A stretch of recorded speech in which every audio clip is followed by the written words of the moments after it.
大家好，大家好。呢度就係最近幾個月火爆廣東甚至火爆全國嘅高速服務區，位於茂名高洲市嘅柏橋服務區。我今次係第3次嚟柏橋服務區噶啦，今日我係過嚟開會嘅。我同柏橋真係好有緣分啊，所以我今日除咗介紹柏橋服務區嘅靚景之外，仲要介紹佢附近嘅美食。我就係同你傾緊偈嘅紫檀視角啦。我今日嚟到柏橋呢，係為咗助力8000萬工程同瑞塘村建聯。呢一個咁靚嘅典型嘅嶺南山水庭園風格嘅畫面就係喺柏橋服務區裏邊啦。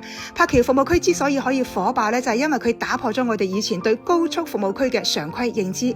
以前我哋都覺得入到高速服務區就係加油加水去廁所停留一陣好快就走噶啦。但係你依家眼前見到嘅柏橋服務區係咪靚到你唔捨得走啊？如果你係諗住入嚟10分鐘嘅，你可能要打卡2個鐘，所以以後你嚟柏橋服務區一定要有時間預算啊！依家甚至好多朋友係將柏橋服務區當成一個旅遊目的地嚟遊覽嘅。柏橋服務區係喺包茂高速，佢係位於有中國荔鄉之稱嘅茂名高洲市根枝鎮，而根枝鎮係中國荔枝第一鎮。呢度種植荔枝嘅歷史有2000幾年咁長噶啦，相傳當年楊貴妃食嘅荔枝都係喺呢度摘噶。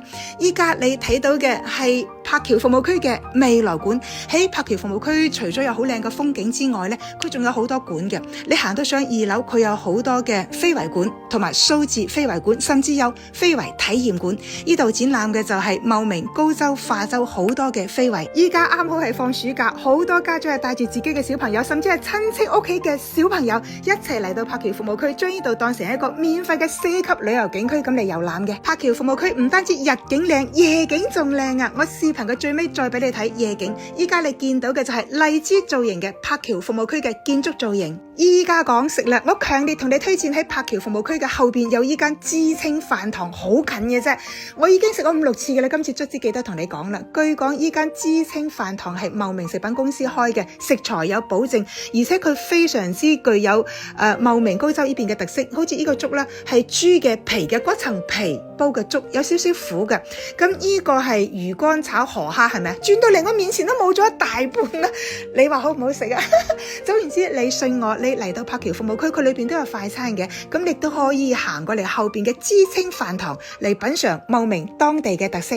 鏡頭切換，我嚟到高洲嘅分界站，睇見呢啲龍眼未啊？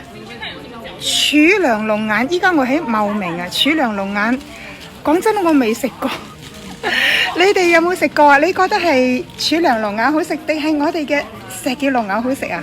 依家你睇到嘅就係茂名高洲好有名嘅儲糧龍眼，你食過未啊？依家我直接喺樹上摘一粒剝俾你睇，佢比石硤龍眼大粒好多嘅，肉好厚，同埋肉爽脆，肉清甜。最搞笑嘅就係樹形啦，你認真睇下儲糧龍眼嘅樹形同埋石硤龍眼樹形有咩唔一樣？一開始我以為佢係假嘅，我以為佢掛喺度，但係人哋係長喺上邊嘅。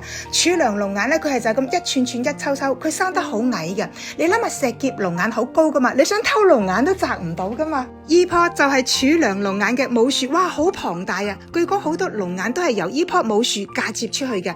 你係咪覺得奇怪？啱先我明明講緊柏橋服務區，點解突然間講咗龍眼嘅？因為柏橋服務區實質上咧，佢係喺根枝鎮同埋分界鎮嘅交界處，而根枝鎮咧係中國荔枝第一鎮啊嘛。咁根枝鎮嘅荔枝母樹係喺古荔枝園公園，而分界鎮呢度咧係儲糧龍眼，佢嘅龍眼母樹係喺儲糧村。我依家拍個特寫俾你睇，你睇下儲糧龍眼啲果實係咪低到已經到草地咁低啊？如果佢生喺馬路邊，一早就俾人摘晒啦，都未長到咁大啊！呢一棵儲糧龍眼嘅母樹真係非常之龐大，結果好多。